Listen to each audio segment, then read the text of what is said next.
I might be done benching. Oh, what's going on I there? might be done benching. I have not, and I'm going to have to mention that because I have not benched in the past 3.5 months. And it's Wow. like, I love it. I just love it. I just don't like, I literally have no, especially wide grip bench. Cause like if I bench like you, where it's pretty moderate relative to your height, dude, I just have no desire to wide grip bench at all. None. Like and even when I was, really greasing the groove on it, and I benched 395 in training with a pretty clean pause. It's like, it's just not a great exercise in my opinion. It's really not. Like, that's why Sean and I made a video on, how the rules should be changed, to narrow the grips or grip width by weight class, which I totally still co-sign. Like I still believe in that video 100%. It's just it's such an inferior exercise to dumbbell bench.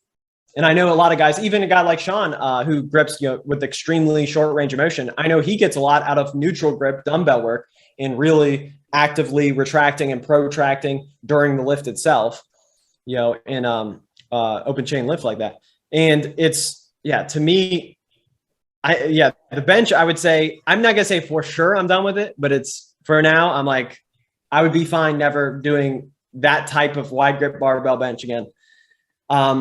Now squatting, I'm definitely the way I'm going to do it is I'm going to say, look, I now have the freedom to squat however I want to. So I'm actually going to do more Olympic squats now and do more, just work on kind of stuff that agrees with my body really well. All styles of squat really do agree with my body, but really getting a huge range of motion. I've always respected Olympic squats a little bit more than powerlifting squats. I've never bought the Ripito or Louis Simmons style, RP Louis Simmons, so all due respect. But that like belief system that powerlifters train it better or anything like that, I've always admired just an ATG deep squat. And that's what we're going to get back to. Yeah, I think it's the most aesthetic. Yeah. Now, you haven't benched at all in 3.5 months? Right. Not at all. And I've done dumbbell, but that's how I hurt my finger. I was doing dumbbell. I was making it a goal to where I want to AMRAP 100 pounds. And like, I need goals to push those types of lifts as hard as possible.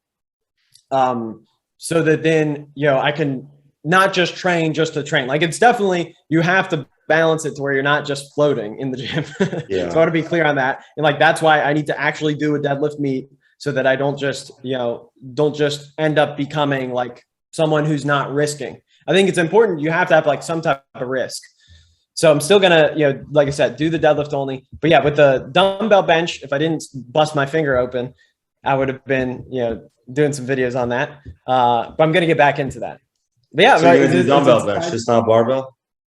Yeah, not at all. Like I have barbell bench since I was 12 as well. So I barbell bench before I squatted by like 4 years. So it's like I've been, so from 12 to 29, turning 30, like I've been benching for like 18 years. And you just get to a point where you've been benching for 18 years in a certain like 3-year, probably 2-year span. I was benching 6 days a week. It's going to obviously take a lot to gain 5 to 10 pounds on your bench. And like we talked about, when it comes to time in your life, you just get to a point where it's like, dude, the amount of time it would take for me to add 10 pounds to my bench just is that time's worth more. Like really is, like that time is worth more than that 10 pounds. Like I totally get it. I'm the same way. Like without that high frequency, bench does not move. And as a natural lifter, especially, I don't see this as much in untested guys. They can get away with benching at a lower frequency, but the tested guys, natural guys, like you have to bench a high frequency to get it moving. I've felt the same thing.